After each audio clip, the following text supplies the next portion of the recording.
All right, let's go. Number 10. The Piri Reis map. In 1513, an Ottoman admiral named Piri Reis sat in Constantinople and drew a map on a piece of gazelle skin. The map shows the western coast of Africa, the eastern coast of South America, and along the bottom edge of the parchment, a southern landmass that no European of the 16th century should have known existed. That landmass appears to be Antarctica. Antarctica was not officially discovered until 1820, when a Russian expedition led by Fabian von Bellingshausen sighted the ice shelf for the first time. 307 years separate the Piri Reis map from the moment European civilization confirmed the continent's existence. And yet the coastline rendered on that gazelle skin faded into the soft golds, reds, and browns of Ottoman cartography, traced in the same hand that drew sea monsters and tall-masted ships along its margins, matches the contours of a place no one in 1513 was supposed to have seen.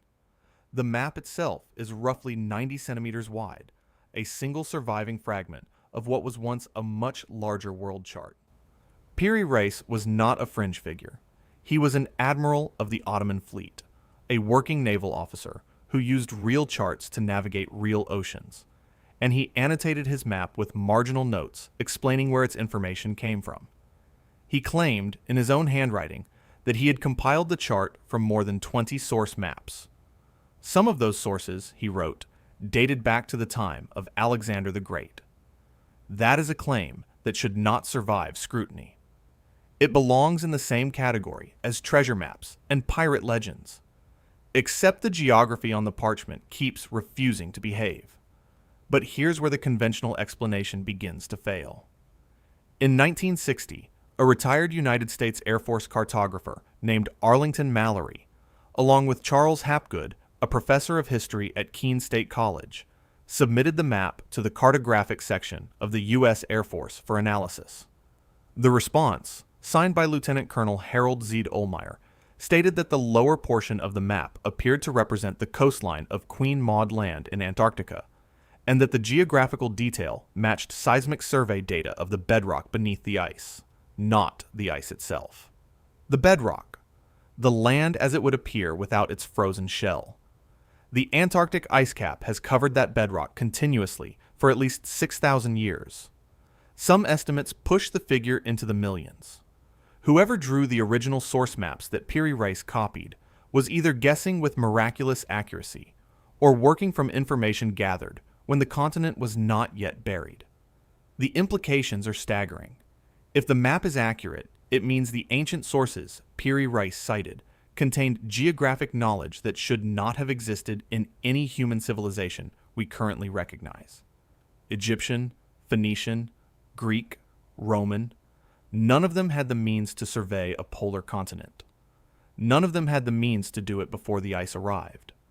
Mainstream cartographic historians counter that the southern landmass is a stylized rendering of South America's coast bent eastward to fit the parchment, and that the resemblance to Antarctica is coincidence shaped by wishful interpretation. The debate continues. The map sits in the Topkapi Palace Museum in Istanbul, behind climate-controlled glass, its ships and sea monsters faded but legible, its southern coastline still tracing a shape that history says no one in 1513 could have drawn. Whether the resemblance is accident or evidence, the parchment remains, a single piece of gazelle skin holding the possibility that someone, somewhere, mapped a world we are only now beginning to recognize. Number 9. The Costa Rican stone spheres. In the 1930s, workers for the United Fruit Company clearing dense jungle in the Diquís Delta of southwestern Costa Rica began encountering objects in the soil that made no sense. Round stones. Not roughly round, not approximately spherical. Perfect. Or close enough to perfect that the men cutting back the undergrowth assumed at first they were looking at something made by machinery. They were not. The spheres had been sitting in that jungle for at least 500 years, possibly far longer. Hundreds of them eventually emerged from the soil across the delta, scattered through what had once been the territory of a pre-Columbian culture archaeologists now called the decrease. The dating remains contested. The bulk of the spheres are attributed to the period between 600 and 1500 CE, but some researchers argue that the oldest examples predate that window by centuries. The size range alone is staggering. The smallest spheres are barely larger than a grapefruit, a few centimeters across. The largest exceed 2 meters in diameter and weigh up to 16 tons. 16 tons of stone shaped into a sphere by a culture that left no written records, no quarrying tools that survive, no documentation of method or purpose. The material is granodiorite, an igneous rock harder than marble. The nearest source deposits lie in the Talamanca Mountains, many kilometers from the delta where the spheres were found. The stone had to be quarried, shaped, and transported across rivers and lowland terrain by a people who possessed no wheels, no draft animals capable of hauling such loads, and no metal tools of any kind. The accuracy is what unsettles modern researchers most. Measurements taken on the largest intact spheres show deviations from perfect sphericity of less than 2 centimeters across diameters exceeding 2 meters. The surfaces are polished smooth enough that early observers describe them as machined. Run a hand across one, and the texture is closer to a manufactured product than a hand-carved stone. How a culture without lathes, without calipers, without any of the precision instruments we associate with such work, achieved this level of geometric accuracy on objects weighing as much as a small truck remains genuinely unknown. Proposed methods involve heating the stone, dousing it with cold water, and slowly flaking away material while measuring with cords and templates. The methods are plausible. The results, achieved hundreds of times across hundreds of stones, are not easily explained by plausibility alone. But here's where the mystery becomes irretrievable. When the United Fruit Workers and the treasure hunters who followed them began moving the spheres, rolling them out of position, hauling them onto plantation lawns and into private collections, they destroyed the one thing that might have explained everything. The original arrangements. Early reports, fragmentary and poorly documented, describe the spheres laid out in straight lines, in triangles, in geometric clusters that appeared to follow deliberate patterns. Some accounts mention alignments that may have corresponded to astronomical events or cardinal directions. Within a generation, almost all of that context was gone. Spheres were dynamited open by treasure hunters convinced gold lay hidden inside. Others were rolled into rivers, sold as garden ornaments, or trucked to the capital to decorate government buildings. The Dikis culture itself collapsed before European contact for reasons that remain unclear. Whatever they were trying to communicate through these arrangements, whatever cosmology or calendar or claim of territory the spheres expressed, is now permanently unrecoverable. The objects remain. The grammar that organized them is gone. The spheres sit today in museums, in plazas, in the gardens of wealthy collectors. Smooth, gray, impossibly round. A message in a language no one will ever read again, delivered in stone by a people who took their meaning with them into the dark. Number 8. The Megafaunal extinction. The moment the giants disappeared. Approximately 12,000 years ago, at the end of the last ice age, the largest land mammals on Earth simply stopped existing. Mammoths, mastodons, giant ground sloths the size of modern elephants, saber-toothed cats, dire wolves, American camels, American horses, short-faced bears that stood 4 meters tall on their hind legs. Gone. Over 70% of large mammal species in North America vanished within a geological instant, a window so narrow that on the scale of evolutionary time, it appears as a single line in the sediment. The scale of the loss defies easy comprehension. These weren't marginal species clinging to fragile niches. These were the dominant terrestrial fauna of an entire hemisphere, animals that had survived multiple glacial cycles, that had outlasted ice sheets, advancing and retreating for hundreds of thousands of years. They had endured everything the Pleistocene could throw at them. And then, in a window perhaps no wider than a few centuries, they were erased. The theories proposed to explain this extinction read like a catalog of apocalypses. Human overhunting, the Clovis, people armed with fluted spear points sweeping across 2 continents and butchering their way through every species large enough to feed a village. Climate change, the rapid warming at the end of the Pleistocene disrupting vegetation patterns faster than megafauna could adapt. Hyperdisease, a pathogen leaping between species and collapsing populations already stressed by environmental shift. Or the most disturbing possibility, a cosmic impact, fragments of a comet detonating in the atmosphere above the Laurentide ice sheet, igniting continental wildfires and triggering the abrupt cold reversal known as the Younger Dryas. The Younger Dryas hypothesis is supported by physical evidence pulled from the dirt itself. A thin, dark stratum called the Black Mat appears at archaeological sites across North America, Europe, and parts of the Middle East, deposited at almost exactly the moment the megafauna disappeared. Within this layer, researchers have found nanodiamonds, microscopic crystals that form only under extreme temperature and pressure. Platinum spikes inconsistent with any normal terrestrial process. Microspherules of melted rock. Carbon residues consistent with continent-scale burning. The pattern is consistent. Whatever happened, it left its signature in the soil of 3 continents simultaneously. But here's where the story becomes genuinely unsettling. We have the bodies. In the permafrost of Siberia, frozen mammoth carcasses continue to emerge from the thawing ground, preserved with reddish-brown fur still attached to their hides, eyes still in their sockets, blood occasionally still liquid inside their tissues. These are not skeletal remains. These are animals frozen so quickly that decomposition never began. And inside their stomachs, researchers have found undigested buttercups, wildflowers, vegetation that grows in temperate summer conditions, still recognizable, still identifiable by species, sitting in the digestive tracts of animals that died mid-meal. The implications are staggering.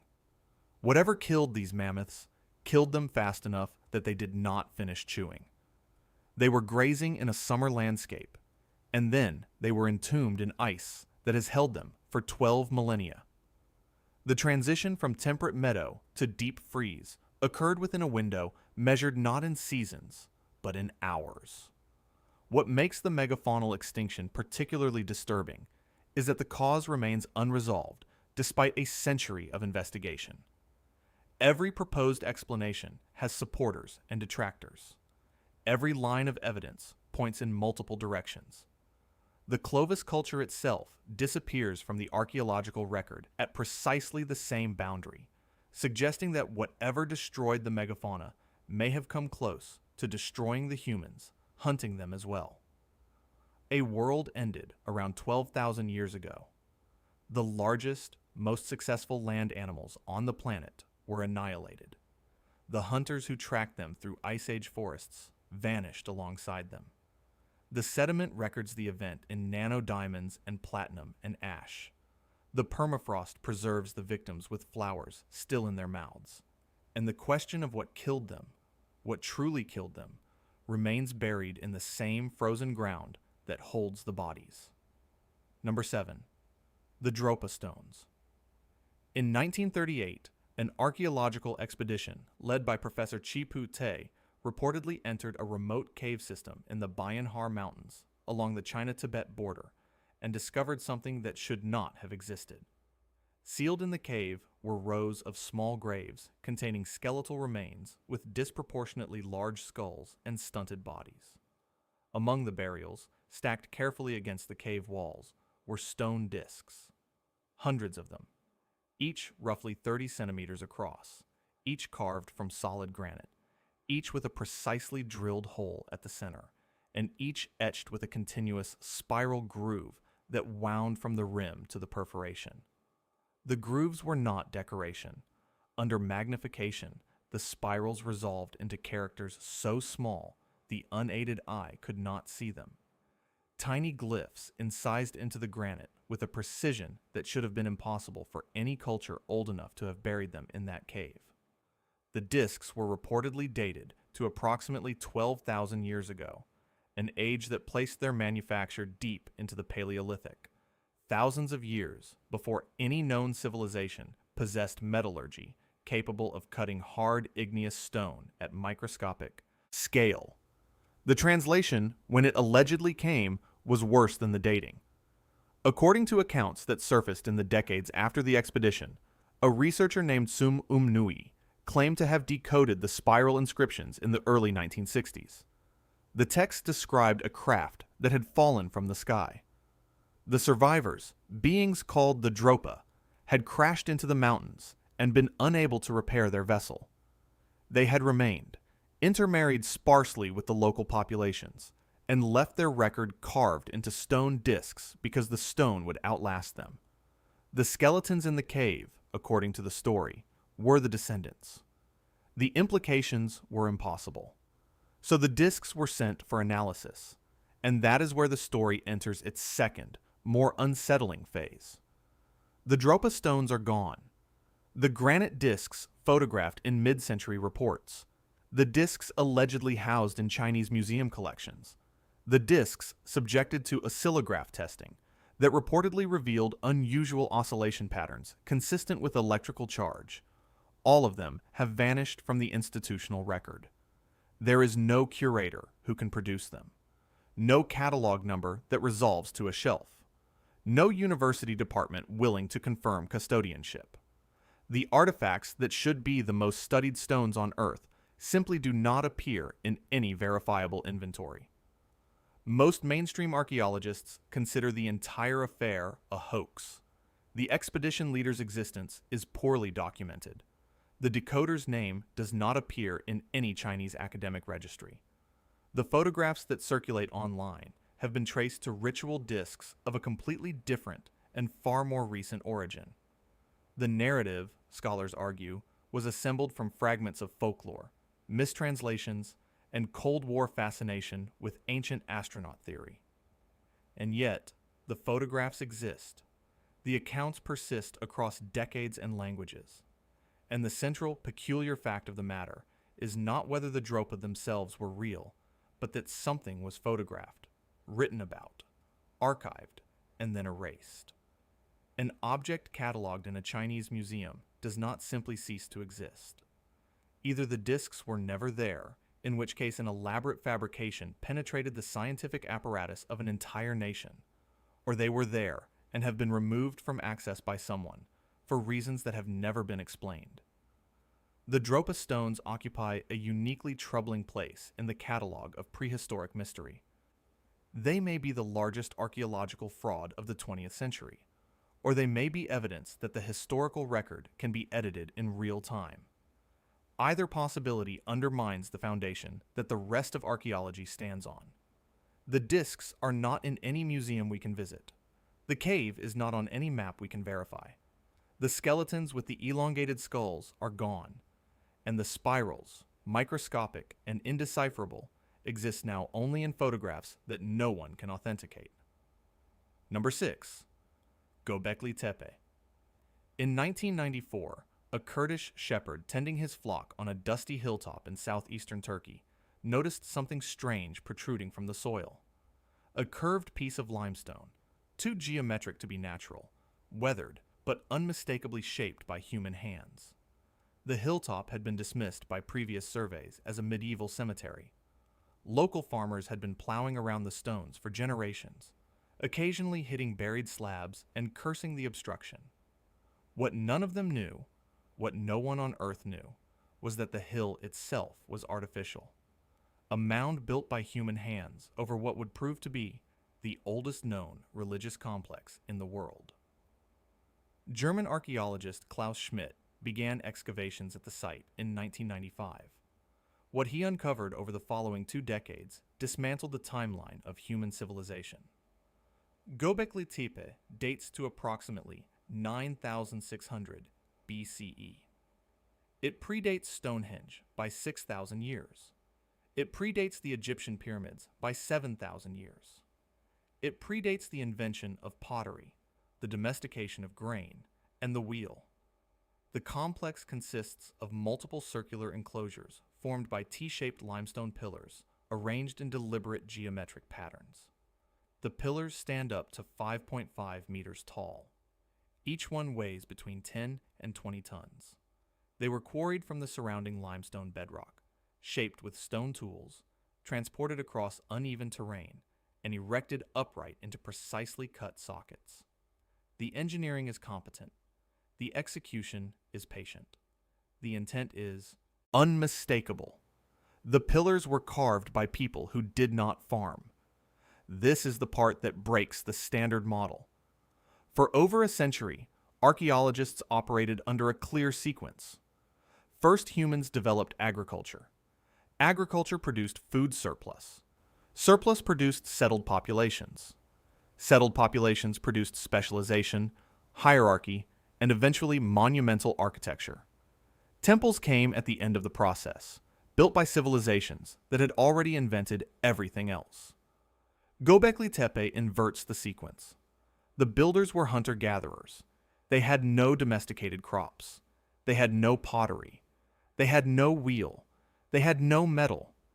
They had nothing that civilization is supposed to require, and yet they organized labor forces large enough to quarry, transport, and raise 20-ton monoliths into a coordinated ceremonial complex spanning thousands of square meters.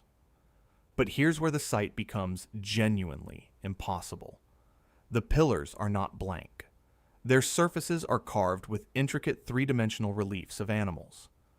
Foxes prowl down the sides of the stones in mid-stride. Scorpions appear in clusters, their tails arched. Vultures spread their wings across the upper faces.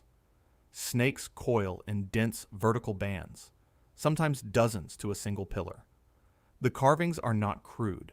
They are not the tentative scratches of a culture learning to represent the world.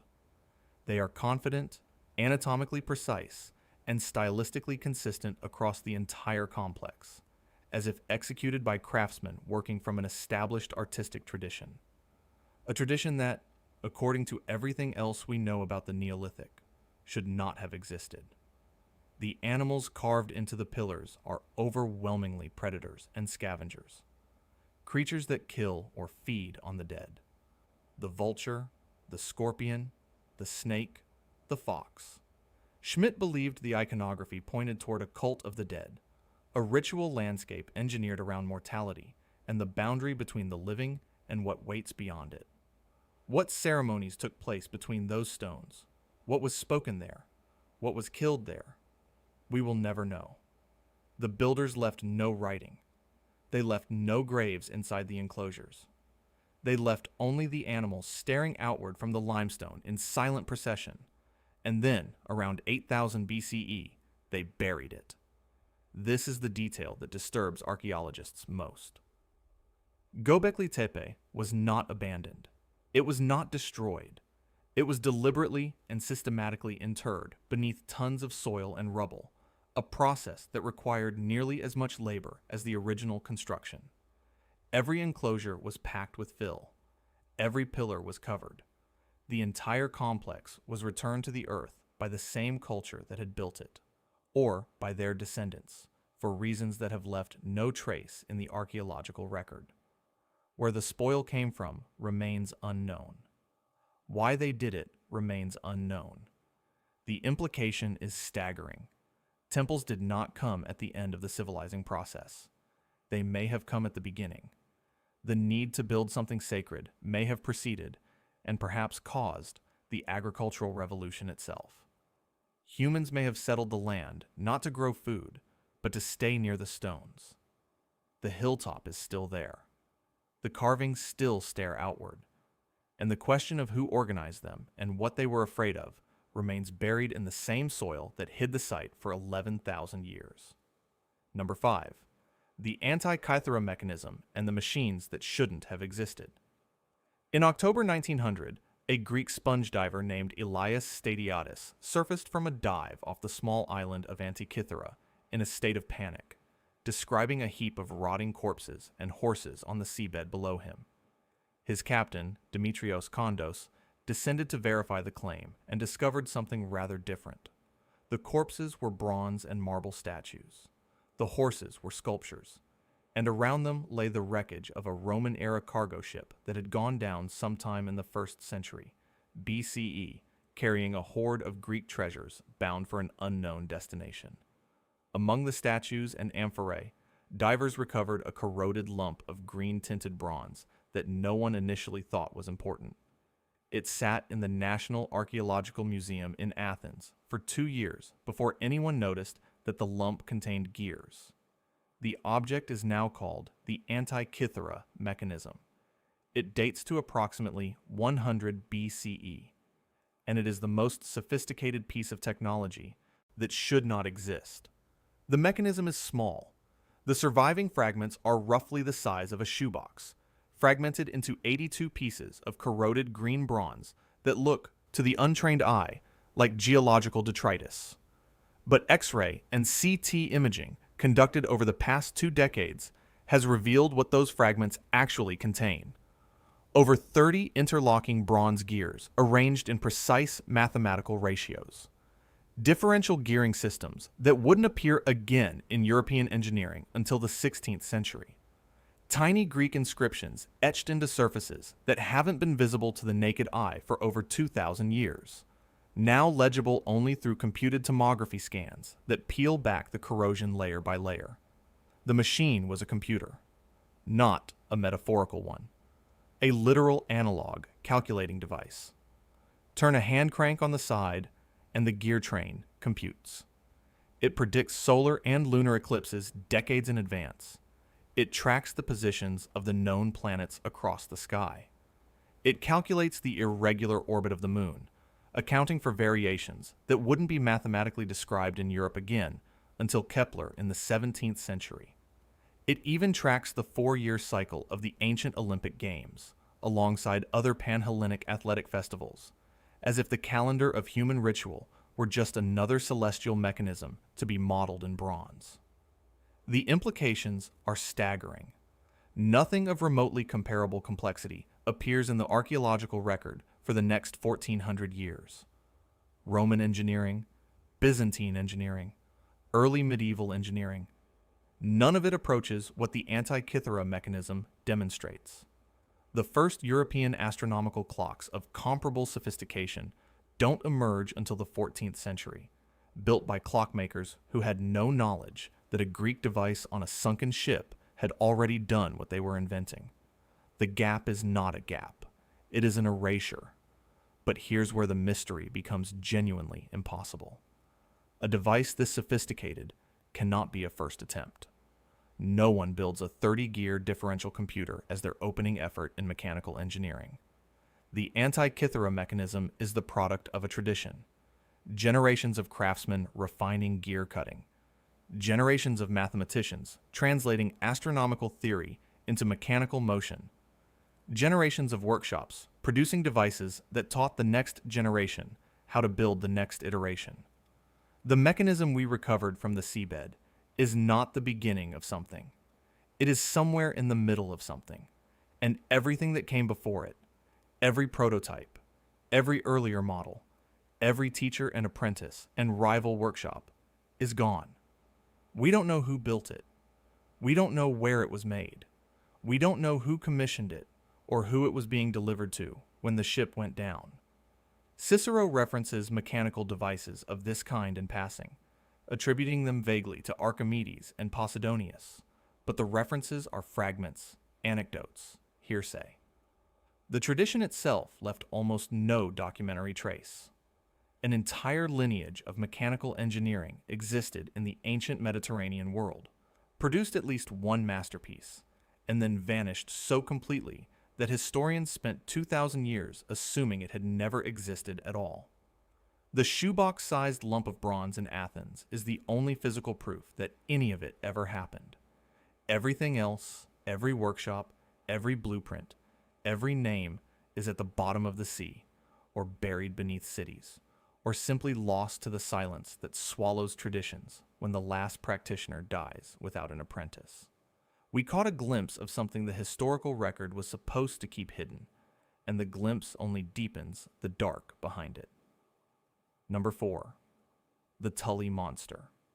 In 1955, an amateur fossil collector named Francis Tully was hunting through the spoil heaps of a strip mine in Mazon Creek, Illinois, when he cracked open an ironstone nodule and found something that should not exist. The creature inside was roughly 35 centimeters long, torpedo-shaped, with a long, flexible proboscis ending in what looked like a tooth-filled claw. Its eyes were mounted on a rigid horizontal bar that extended outward from its body like the wings of a tiny submarine. Tully took the specimen to the Field Museum in Chicago. The paleontologists there looked at it. Then they looked at each other. Then they admitted they had no idea what they were looking at. 70 years later, they still don't.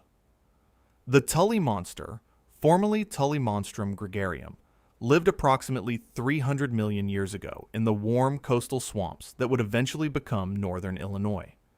It is found nowhere else on Earth, not in Europe, not in Asia, not in any other deposit of the same geological age.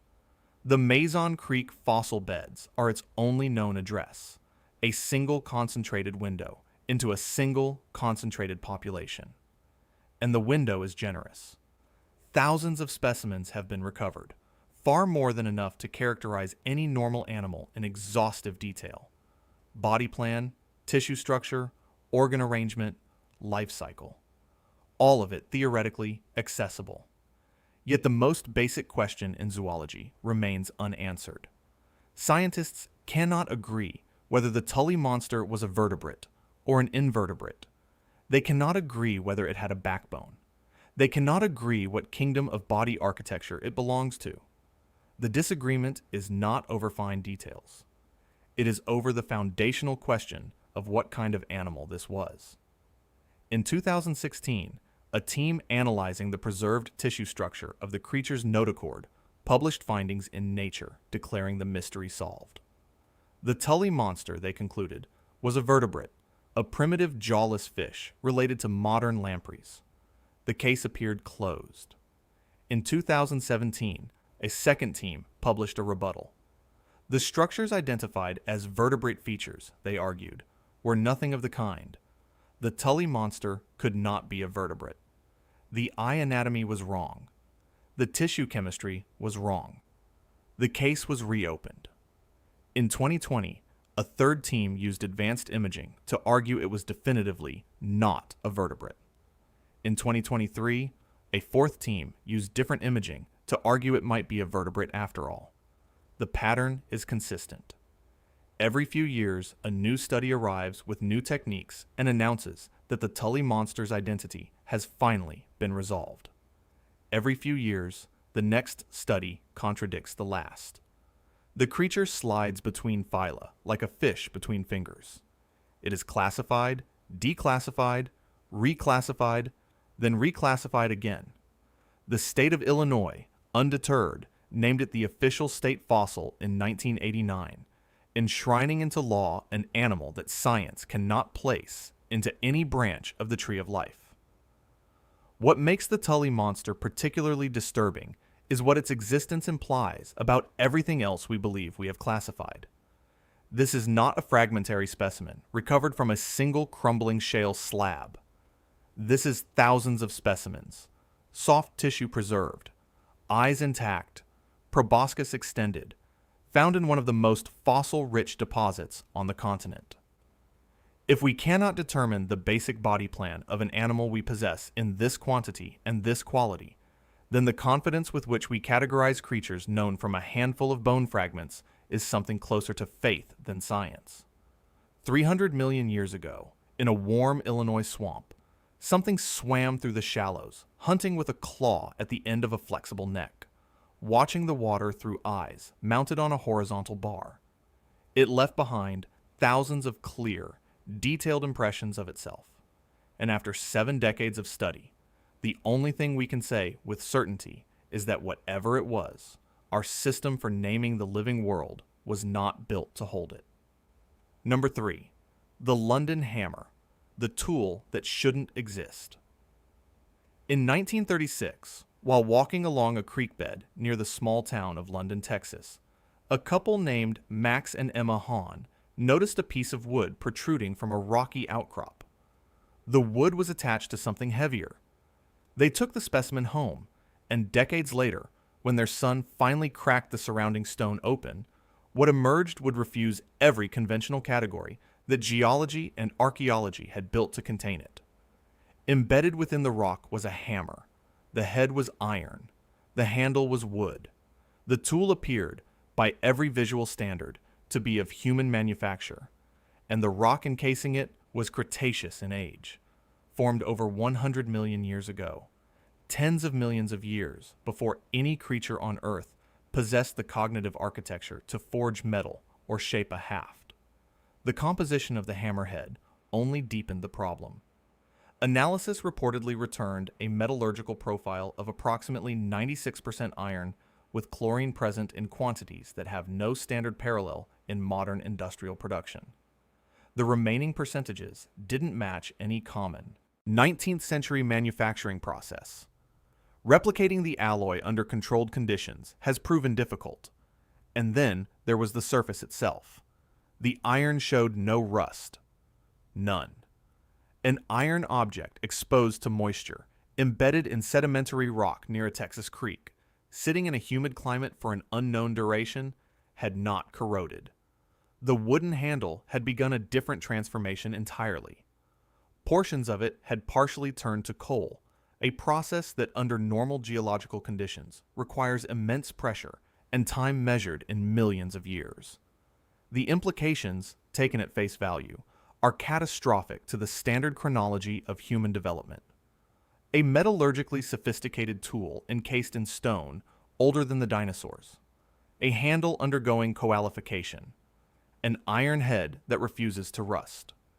If the artifact is what it appears to be, then everything we believe about the timeline of intelligence on Earth is wrong. But here's where the conventional explanation enters the room, and where it also fails to close the door. Mainstream geologists argue that the surrounding rock is not truly Cretaceous in any meaningful sense. It is, they propose, a concretion, a mineral nodule that can form around an object relatively quickly under the right chemical conditions. A 19th century miner, the argument goes, dropped his hammer in the creek bed sometime in the 1800s. Dissolved minerals precipitated around it. The Cretaceous-era stone of the region simply became the matrix in which the concretion grew, giving the false appearance of ancient encasement. The hammer is modern. The rock is old. The two were never contemporaries. It is a plausible explanation. It is also an unexamined one. No definitive peer-reviewed study has been conducted on the artifact. No dating analysis has been published.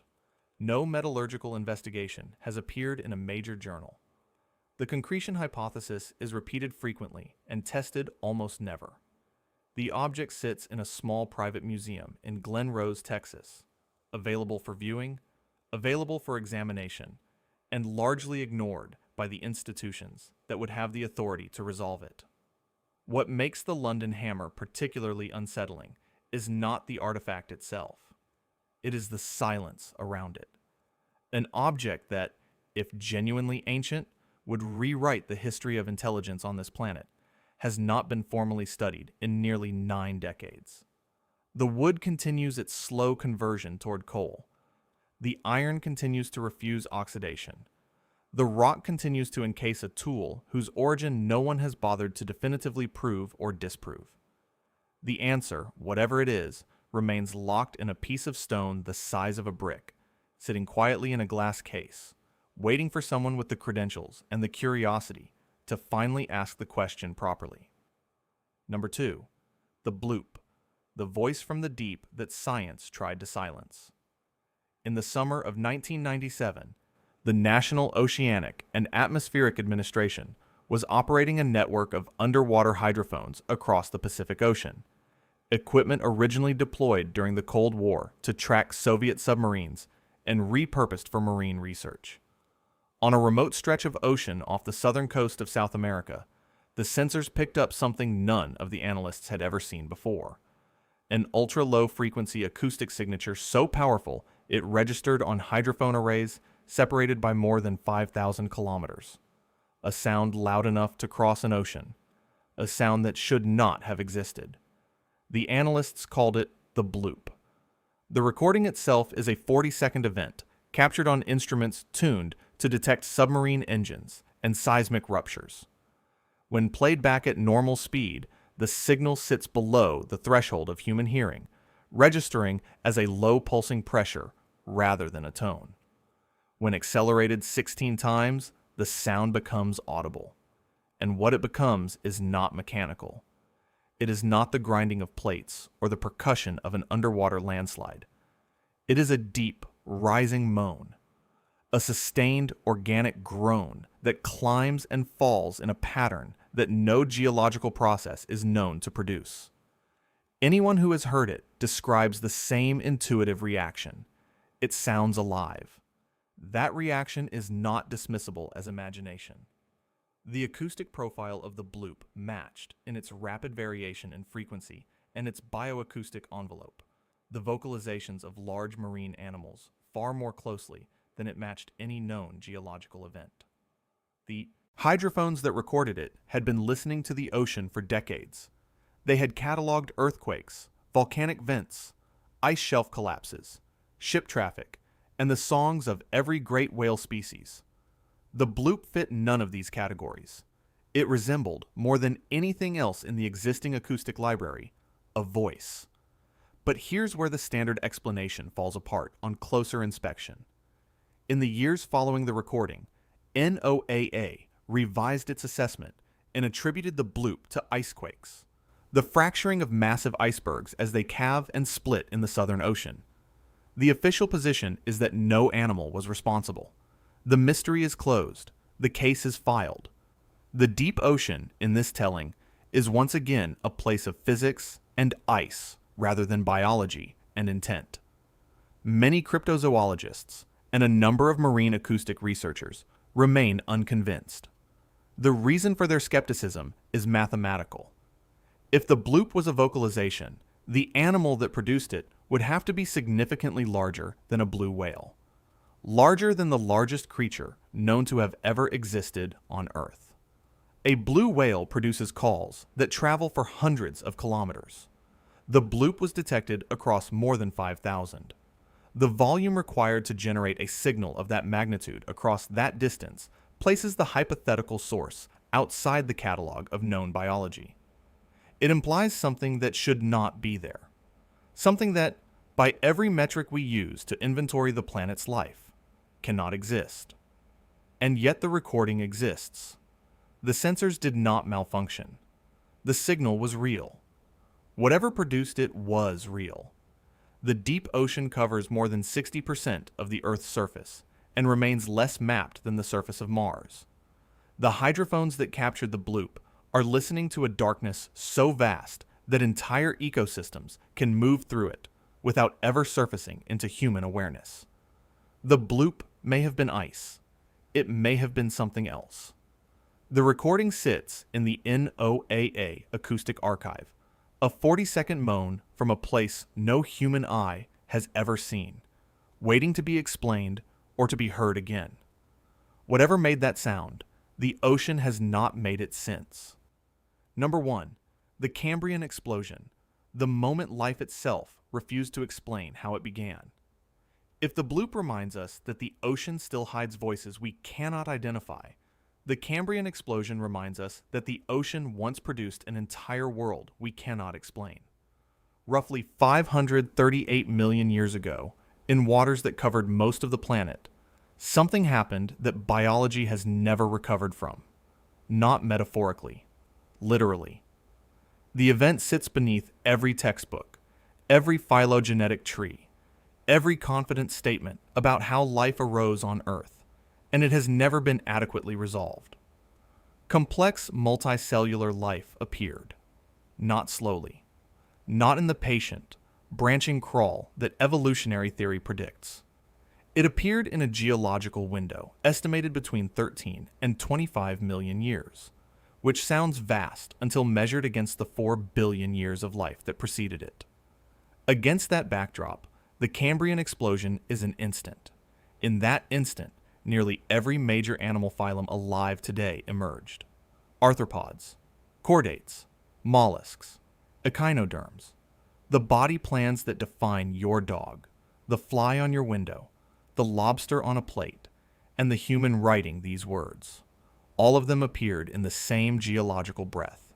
And here is the part that has unsettled biologists for over 160 years. They appeared with no obvious ancestors before them. The Precambrian fossil record, stretching back billions of years, contains microbial mats, single-celled organisms, and a scattering of soft, enigmatic forms called the Ediacaran biota that bear little resemblance to what followed.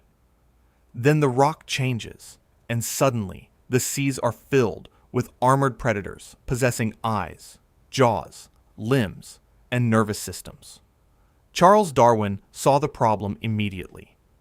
In On the Origin of Species, he addressed it directly, calling it a serious difficulty for his theory. His framework required slow, accumulated change across enormous spans of time. The Cambrian explosion offered the opposite. Darwin hoped that future discoveries would reveal the missing intermediate forms hidden somewhere in older rock. More than a century and a half of paleontology has followed. The forms have not been found. Not in the quantities the theory demands. Not in the configurations that would smooth the transition. The gap remains. The numbers defy comprehension. Life on Earth had existed for roughly 3.5 billion years before the Cambrian, almost entirely as microscopic blobs drifting through warm, shallow seas. Then, in less than 1% of that time span, it produced segmented exoskeletons, compound eyes, articulated limbs, predator-prey relationships, and the foundational architectures of every animal you have ever seen. Life went from microscopic blobs to armored predators with eyes, jaws, and limbs in what is essentially an evolutionary blink. The evidence of what emerged is preserved with unsettling clarity in the Burgess Shale of British Columbia, Canada. Discovered in 1909 by paleontologist Charles Walcott, the formation captures soft tissues in stunning silver-gray imprints, as if the creatures had been pressed into pewter. The fossils are small, most just 2 to 5 centimeters long, but they preserve detail that should not survive 500 million years. Antennae, gill structures, gut contents, the exact musculature of swimming animals that died in an instant of submarine mudslide and were sealed beyond the reach of decay. And what the shale reveals is not a tentative, half-formed biology. It is a riot. Opabinia swam through those waters with 5 eyes mounted on its head and a flexible proboscis tipped with a grasping claw. A body plan so strange that when it was first reconstructed in 1972, the audience at the Paleontological Association meeting reportedly laughed, assuming the diagram was a joke. Hallucigenia walked the seafloor on rigid spikes, its back lined with paired spines, its identity so confusing that paleontologists initially reconstructed it upside down and backwards. These were not failed experiments hovering at the edge of viability. They were functional, specialized, often predatory animals, embedded in food webs that already worked. But here is where the standard explanation falls apart. Every proposed cause for the Cambrian explosion explains a piece of it, and not the whole. A rise in atmospheric oxygen? Possibly a precondition, but oxygen had been rising for hundreds of millions of years without producing anything like this. The evolution of predation triggering an arms race? Plausible, but it requires the arms to already exist. A shift in ocean chemistry making calcium carbonate shells possible? Useful, but it does not explain compound eyes or central nervous systems. Hox genes, the master regulators of body plans, undergoing rapid duplication and diversification, probably involved, but the genetic machinery itself had to come from somewhere, and its sudden activation across multiple lineages remains unexplained. What makes the Cambrian explosion particularly disturbing is what it implies about the nature of biological change. The standard model assumes that complexity accumulates gradually through the slow editing of mutation and selection. The Cambrian record suggests that under certain conditions, complexity can erupt, that entire architectures of being can emerge in windows so narrow they look instantaneous in the rock. We do not know what those conditions are. We do not know if they could happen again. We do not know if they have happened on other worlds, or if Earth's single explosion was a singular event in the history of the universe. The implications extend further. Every animal that has ever lived, every dinosaur, every fish, every human, every creature that ever walked, swam, flew, or crawled descends from organisms that appeared during that 13 to 25 million year window. We are not the products of 4 billion years of even patient evolution. We are the products of a sudden, unexplained creative episode, followed by 500 million years of variation on themes that were established before our line was anything more than a worm in warm Cambrian mud. The Burgess Shale still sits in the Canadian Rockies, its silver-gray imprints still pressed into stone, still patient. Opabinia still stares from the rock with its 5 impossible eyes. Hallucigenia still walks on its spikes through a sea that vanished 500 million years ago. The fossils have been studied for over a century, and the question they pose has not moved. Life began an explanation here, and then it stopped explaining. Everything that has happened since, including the species reading this sentence, is the continuation of a sentence whose opening words are missing from the page. If you want to see more videos like this, click the video on screen now and make sure to subscribe.